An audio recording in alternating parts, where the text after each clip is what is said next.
Well, hey there, everybody. So we actually made it. How about that? To the last week of class. Just amazing how fast the summer goes, and I always feel like this summer session has some challenges built into it. Partly, it's summertime and everybody's busy, but you've got two holidays, Memorial and 4th of July. You've got two additional holidays, as in Mother's Day and Father's Day. And then, you've got vacation season. And so with all of that, kudos to you for doing a really fantastic job. I just have been very impressed with the level and depth of the reflections and discussions, and just feel like it's been a great course for everyone. So this is kind of the wrap up, at least for a video here. And I hope this doesn't get too long. But what I wanted to do today was just give you my overall take on stress and where I feel like we need to start making some headway. And I think maybe you've gotten a flair for that as we've gone through the course so far. So I think most of what we're doing from a larger community of trying to manage stress is just that, is trying to manage, trying to cope. And it's all been, good as far as that goes. And I think we're making some progress, but it just doesn't seem to be going far enough. I mean, our strategies, which, have been good to cope with stress, I think are giving some relief, but we're still seeing, massive issues with stress, and as a larger society, we're not really making any headway, and I think it's actually still regressing. So there's something that needs to be done in general to move us in a direction that I think we can make a lot better movement on stress, and I may have used this before as far as terminology goes, but for me it makes sense to think about it in the way of tinkering versus transformation, and that all of most of what we're doing, the strategies that we have chosen to manage stress have been in the tinkering category. And it doesn't, as I've said before, that term I use most positively, because the tinkering strategies that we've done in the past have been, I think they've been good. There's a great deal of research to support their use. And examples of that would be healthy eating and exercising and getting enough sleep and so forth. And as I've said before, as you all know, that has been what we have done here, in our programs at Creighton for quite some time, has focused on that, and they get us a bit down the road, but at the same time they don't get us far enough. I think we need to be moving further and doing something in addition to our tinkering activities that move us in a direction of transformation, so that we can get to this place of being able to live that accepts the stress that we have. That stress is part of who we are. It's part of our human experience, and that we're able to live in solidarity, maybe that's a way to say it, with stress. And that may be a new concept for you. And if it is, hopefully that what I'm going to cover today might give you a little bit more light into this. So, in general, stress has always been bad. We just need to get rid of all stress, and then when we can't, we get very disappointed, and we feel bad that we still have stress, and we're trying to do something about it, and we don't seem to be making any headway. And I think what I'm saying is, if we can get to a more of a transformational approach to stress, then what we end up with is this coexistence, and this idea that both stress and no stress or a little bit of stress or a lot of bit of stress, wherever we are on the continuum, it's all part of the story, and it's all necessary, and to many degrees, it's all good, and that may be a different approach for this that I think can get us closer to transformation, and being able to live in coexistence with stress. And so, in our westernized, certainly American way of life, we don't, that idea of coexisting with stress, being okay with stress, accepting stress, this a radical okayness with life that has chronic stress, and the manifestations of that may be completely outside your norm for thinking, and that's okay if it is. So at least just hear me out in the next several minutes of what I'd like to present. So for this class, we only cover 4 weeks of it on stress. And I think a really important part of it for where we are as far as a class is certainly an introductory class, even though we're at a graduate level. Certainly very much introductory, talking about stress. And so a good place to start is the pathophysiology, which what we did.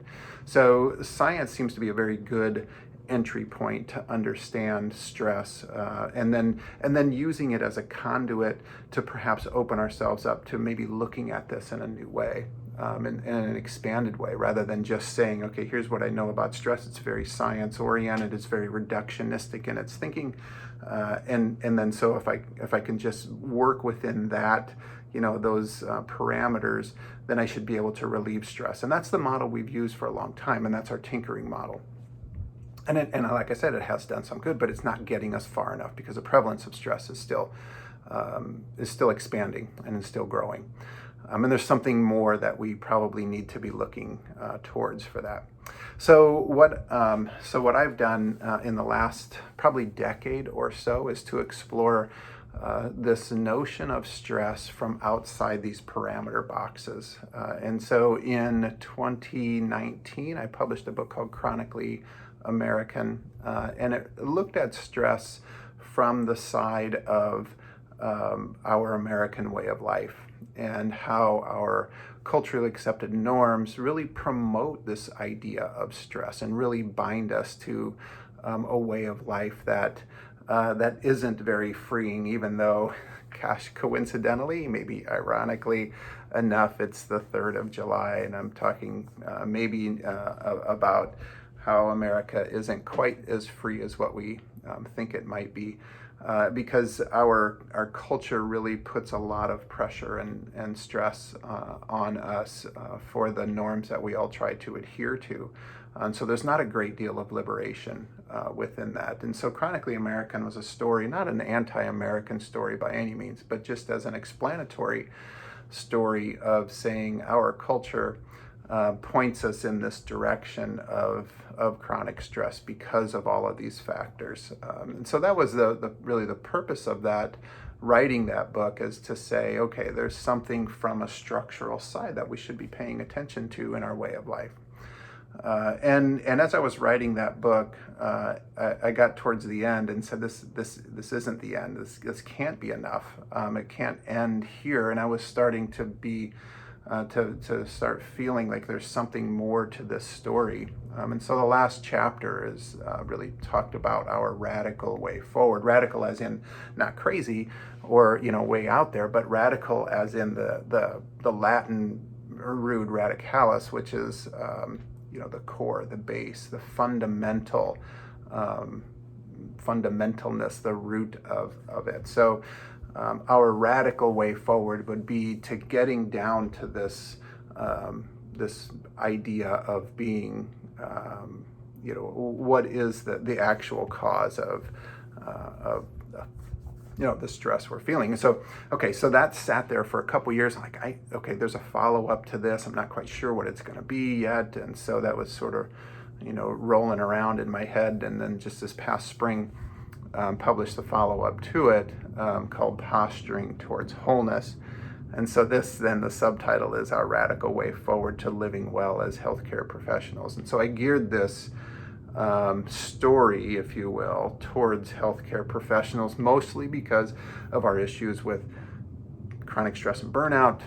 It's related to the system, it's related to us individually, and it just seemed to be a good way to tell the story. But the message itself doesn't stop with healthcare providers. It's really a broader story for us as in our human existence and our experiences we're having. So although the writing is towards healthcare professionals, it certainly has a much broader and expansive audience than that. So chronically American and then posturing towards wholeness, they kind of come together in this way to say, well, this might be a better title to say we should be chronically posturing. And posturing, as I use it in posturing towards wholeness, is putting ourselves in a position to be able to recognize and participate in this relational exchange. Okay, so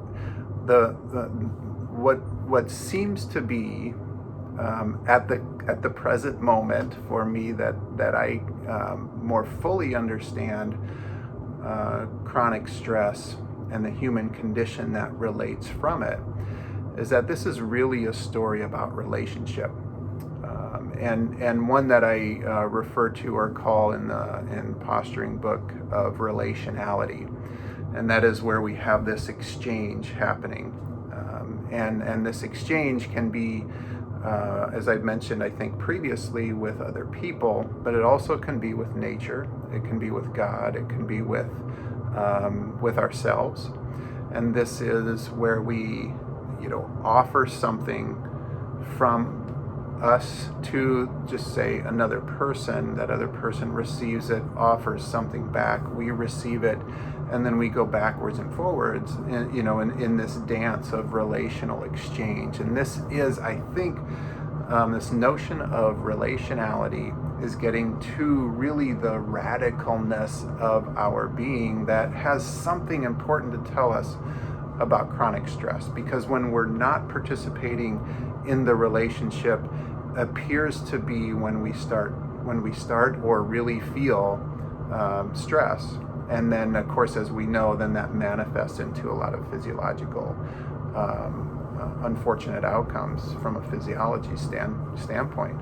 But so I think the conversation in this class, I guess, where I would like to finish it from my perspective on a video is, okay, so we're reading Compassionomics in this last week, and we're looking at the psychological and physiological benefits of compassion, and what that tells me is that we've got a lot of scientific information, we've got a lot of evidence to show that compassion makes a difference both physiologically and psychologically. So what that means to me is that compassion has something important to tell us about relationship, and that this is a broader story about connection and compassion.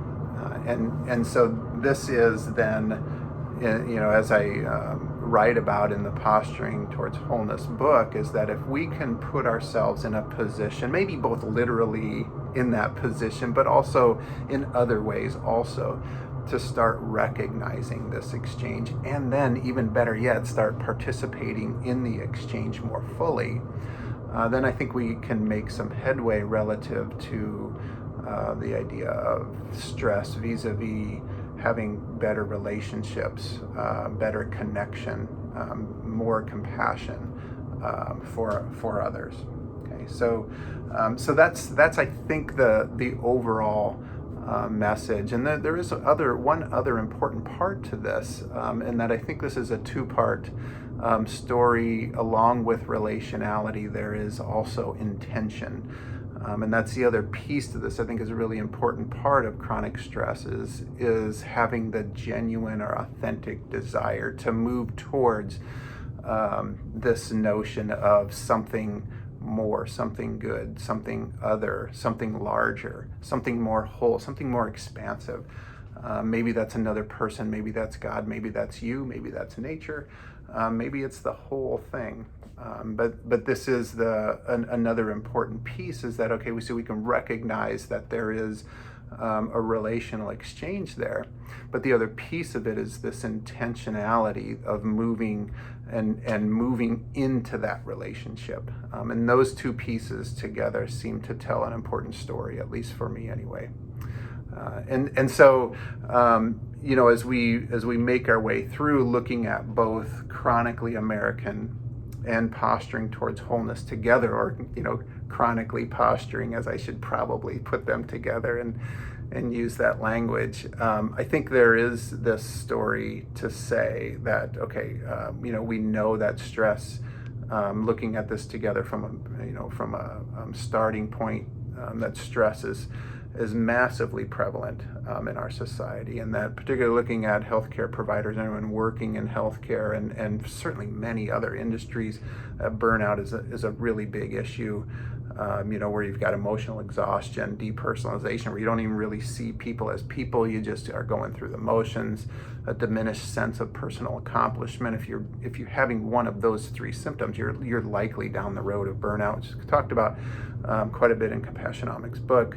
But we know that, even pre-COVID, that burnout was an issue, but certainly post-COVID, it really is. And if you look at numbers from a healthcare provider standpoint, particularly looking at physicians, the prevalence of burnout in 2011 was about 45% of healthcare providers. In 2021, that's up to 63%. So, we know we're on an upward trajectory. It seems to have flattened perhaps a little bit now, and maybe in some cases we're seeing a bit of a decline in burnout symptoms, but depends on what data you're looking at, and we're still looking at data that's a couple years old, and so in 2023 we're still looking at 22-21 data. We don't have it in real time, unfortunately, but I don't think sometimes we need it in real time. I think we can feel it in our workplace to know if we're experiencing still this higher levels of burnout. So indications are that it's still of course up there, and something needs to be done about it. And so anyway, so as I mentioned, this is really a story about connection, and it's not, we can look at connection or relationship or relationality in many different ways, and a lot of times I like to give examples of some really fantastic work that was done by Nicholas Christakis and James Fowler. They published a book a few years ago called Connected. It's really, if you're interested in social science connection and some really interesting evidence that looks at the importance of connection within social networks. That is a fantastic book. It's called Connected. Christakis and Fowler are the authors of it. But anyway, what they talk about is this very dynamic social network that we all interact in, and the network shows that some of us have many connections and some of us have few connections, but regardless, we all have connections, regardless of if our connections are where we have many connections and we like to be, surrounded by a lot of the network, where we put ourselves perhaps in the middle of the network, so we're surrounded by a lot of connections, or whether we stay on the outside of the network and we only have few connections. Regardless of either of those, where we have our preferences, connection matters, and we know that that is the case. So sometimes people say, well, I'm an introvert or an extrovert, and so that matters for me for my relationship and chronic stress and related to that. But essentially it doesn't, because relationship is the key there, and regardless of what your preference is that relationship is important. But we know in those relationships that it's really something that flows in between, and this is what their research shows. And I think this is where we're getting, they don't say relational exchange, but this is what they're really talking about. There's some kind of something. There's a flow of something. They refer to it as contagion, and others have used that language too. But their really interesting research shows that. And they've been able to replicate this in several different scenarios, that there is 3 degrees of separation of influence that we would have on other folks. And so a friend's friend's friend, and somebody that you may not even know, down that road within that network of a friend's friend's friend, you have a significant influence on them, and they have a significant influence on you by way of attitudes, feelings, behaviors. So things like political views, weight gain, happiness, creativity, and I would say they didn't measure, but I would say compassion also has an influence, statistically significant influence. And so what they've been able to show, just by way of example, is that body weight is one that the first degree, so your friend, so if you look at yourself and your friend, that you have a 45% influence on your friend's body weight, as does your friend on your body weight.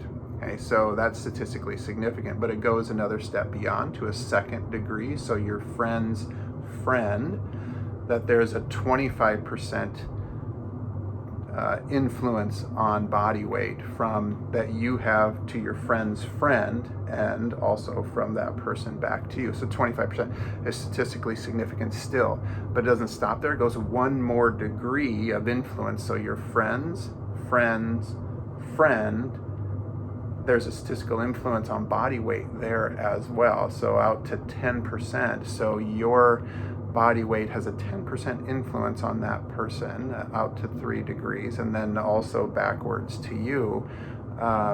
And that's shown again to be statistically significant.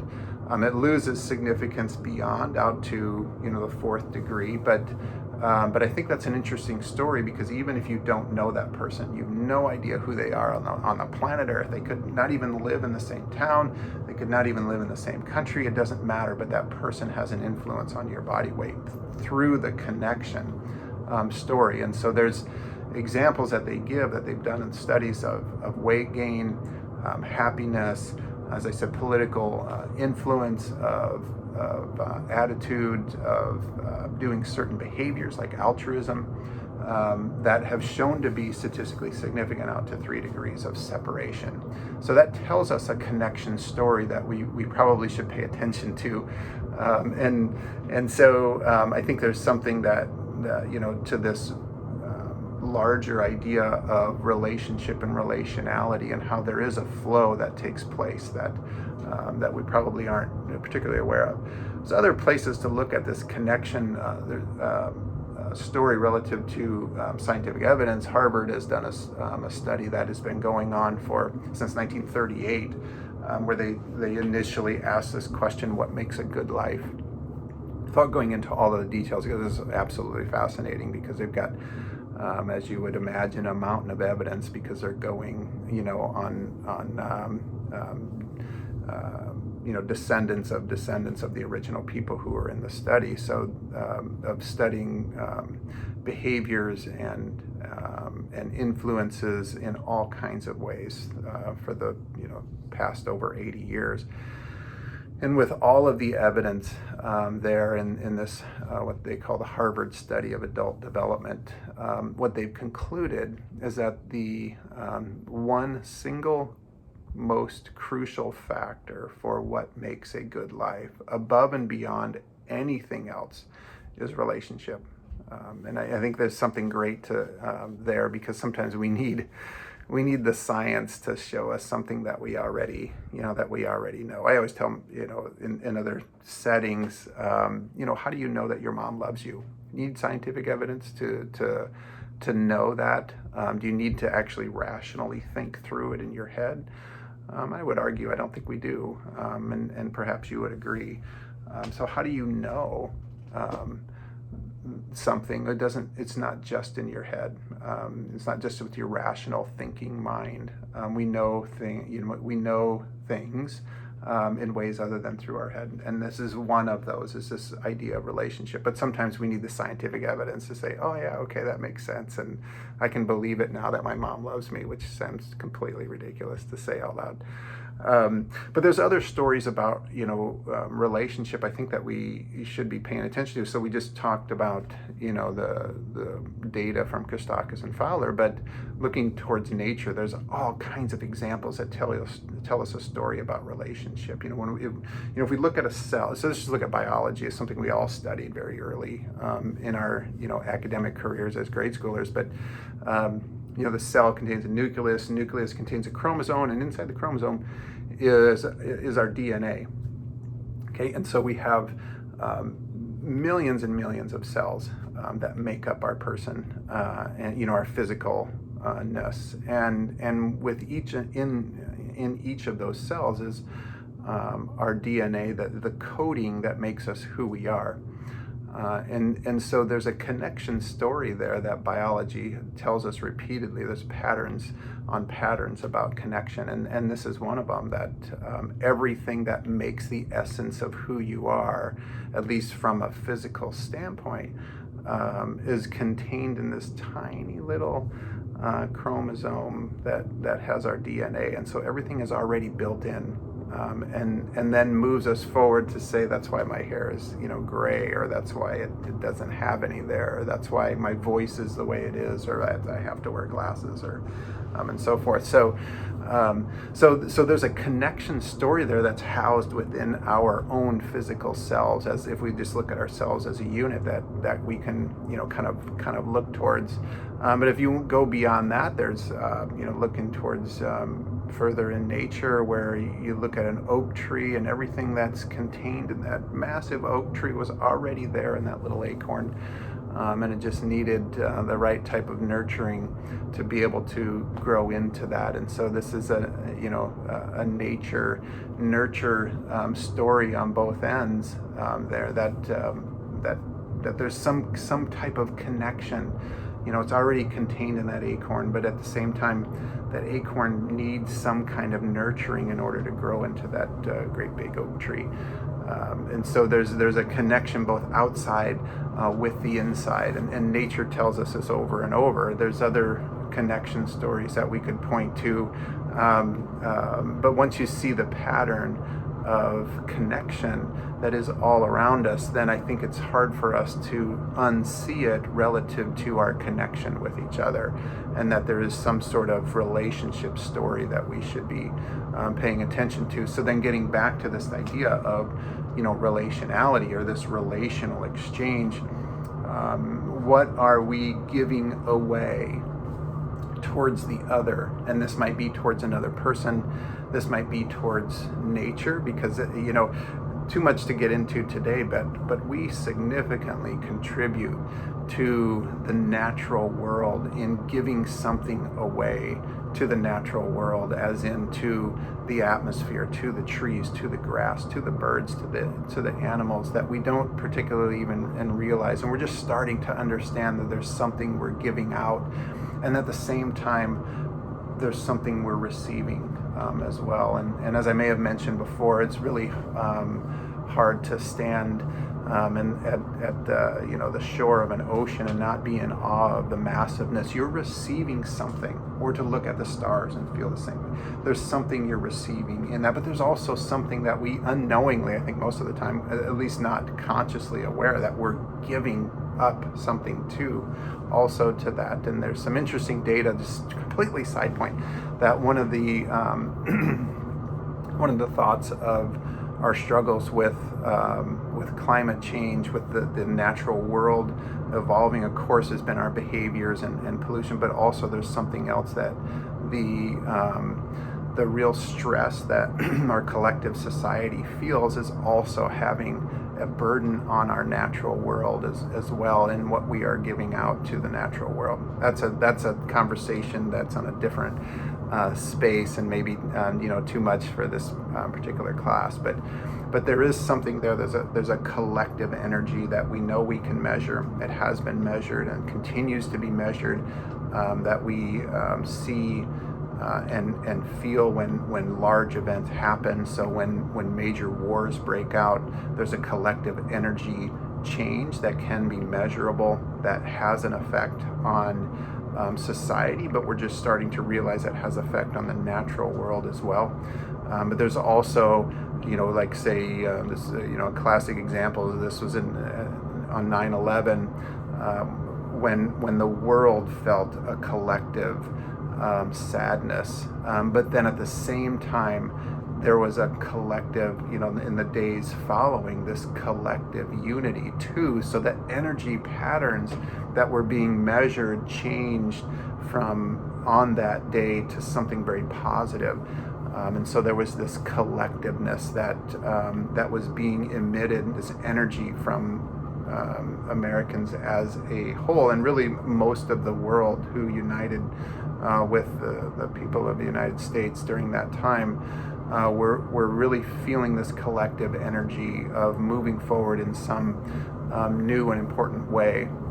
And that has been measured, it's been documented, and there's many people feel like that has a great deal of an effect on our collective attitudes and stress. I think if you look at the last few elections, it's been the same thing. How our political climate has turned to something, it's always been, borderline negative, right?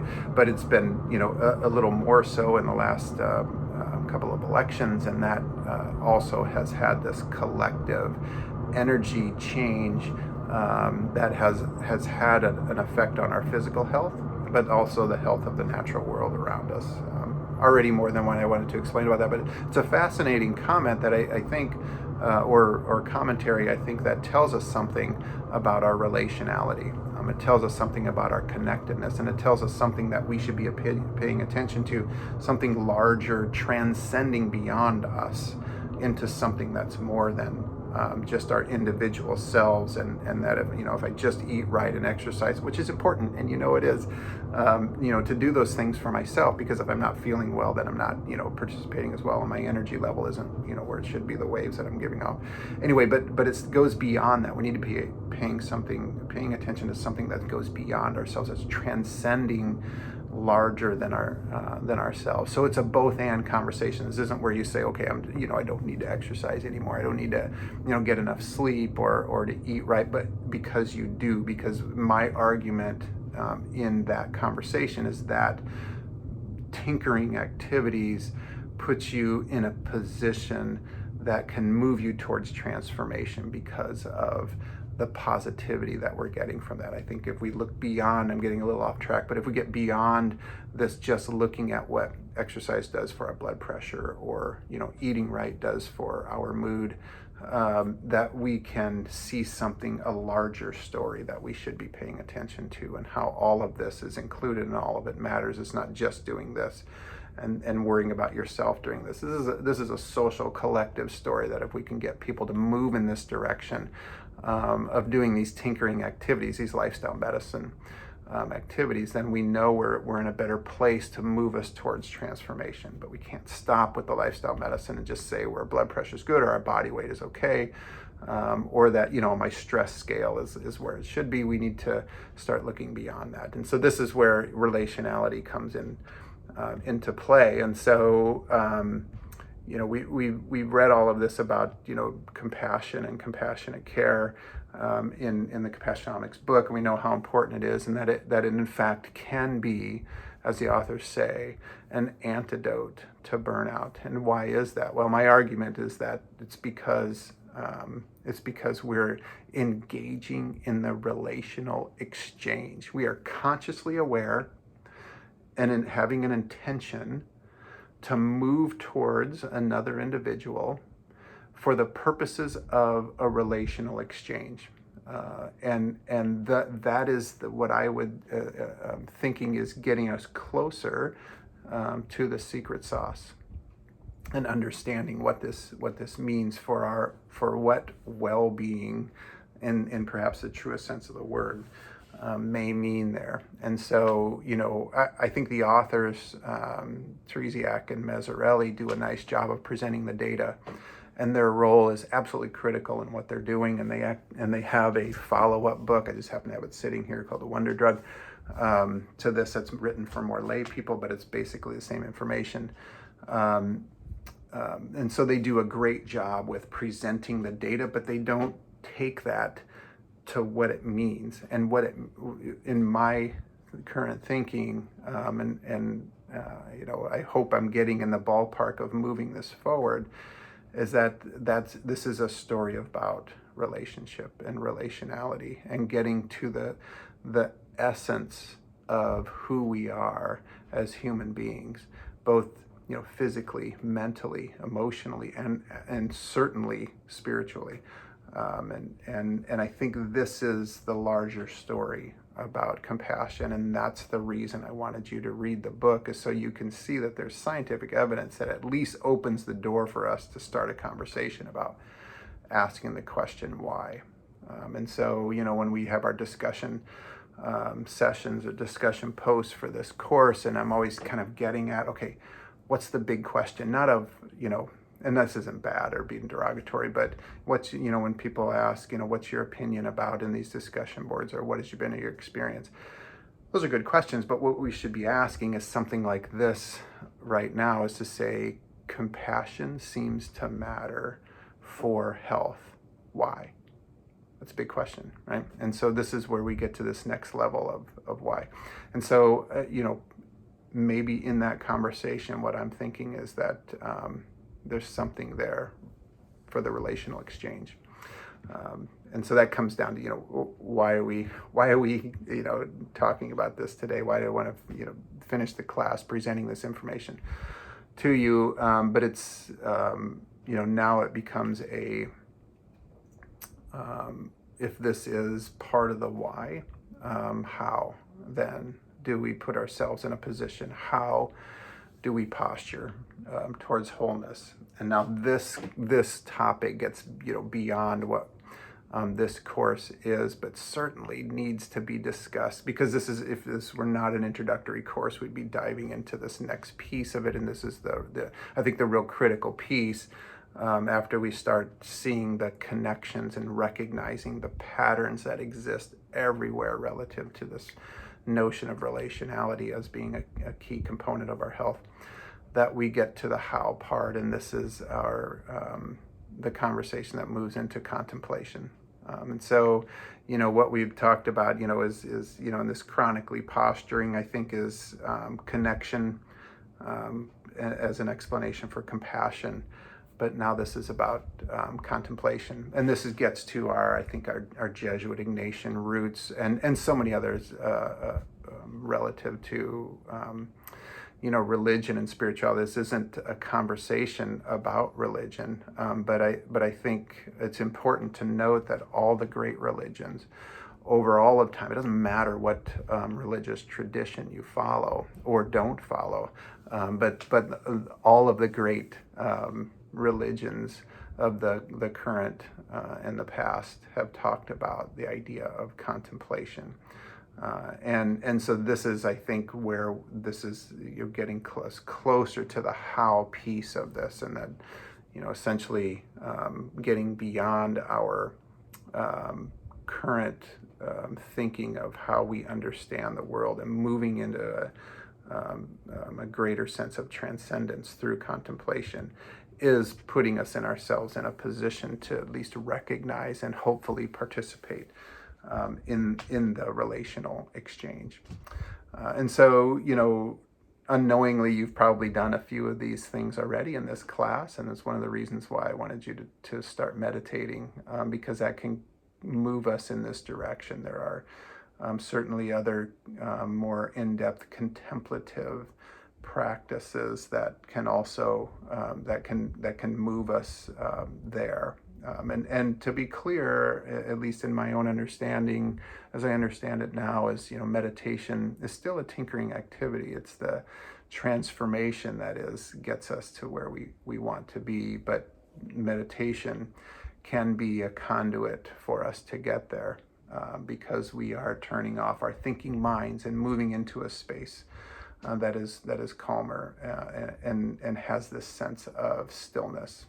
And I think if we can move towards the notion of stillness and the practice of stillness more often, you can't live in that. Of course, you need to be able to do the things you need to do on a daily basis, but just shutting things off for a time period, maybe just 20 minutes a day of stillness, particularly for our thinking minds, that moves us in a direction that can get us towards, at least point us in the direction of transformation, and be able to recognize that there's something larger than the small story that I live my life in, that there's a bigger story out there. So practices like the examen, the centering prayer, welcoming prayer, Lectio Divina, but are all great contemplative practices. There are so many, though. There's actually unlimited, I think is probably the best way to say it. But other examples that people use are drawing or artwork, walking, loving kindness meditation, drumming, chanting, breathing exercises, and many others. Those are just a few examples of contemplative practices that I think can get us in a space where we recognize that there's something larger than the tinkering. There's a movement towards a transformation. So anyway, I think that's probably where I want to at least stop this, because we're 40 minutes into this video already. But it gives you maybe a flavor of a way to think about chronic stress, and to start looking at maybe some ways to move beyond tinkering, but certainly keep up the tinkering, because it's good and it's necessary. Anyway, I think this being the last of the major videos for this particular course, I just want to again thank you all for your great effort and the time that you spent being very intentional with each other. And it's been fun for me to read your stuff and interact with you in a way that is either through the course, more formally or informally in emails and phone conversations and meetings. Anyway, if there's anything I can do for you, if you have any questions, you want to talk about this stuff even further, just shoot me an email, pick up the phone, whatever works for you. We can find a time to touch base, and I'd be happy to do that. All right, well, good luck. Have fun with the rest of your summer. Hopefully get a little breather before you start again in the fall. If this is your last course, which I know it is for some of you, congratulations. It feels good to be done, I'm sure, and have some free mind space. If this is your first course, this is hopefully a good way for you to get off and running in the program, and that you start building from here. In either way, either case, have a wonderful rest of the summer. Please stay in touch if we can, and I look forward to seeing you all again very soon. Thanks.